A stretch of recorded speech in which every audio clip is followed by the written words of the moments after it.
ಕಡಬದಲ್ಲಿ ಧ್ವಜಾರೋಹಣದ ವೇಳೆ ಕುಸಿದು ಬಿದ್ದು ಅಸ್ವಸ್ಥಗೊಂಡು ಮೃತಪಟ್ಟ ನಿವೃತ್ತ ಸೈನಿಕ ಗಂಗಾಧರ ಗೌಡ ಅವರ ಪಾರ್ಥಿವ ಶರೀರಕ್ಕೆ ಅಂತಿಮ ನಮನ ಸಲ್ಲಿಸಲಾಯಿತು.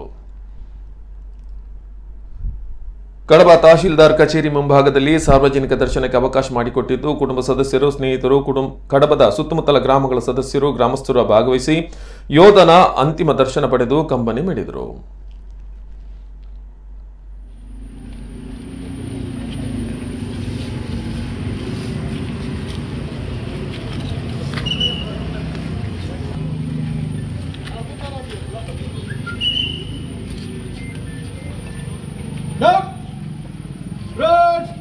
Then your wire, push.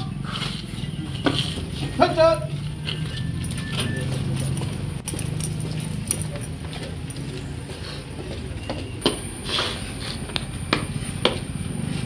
Read bridge. Sound set. Direct.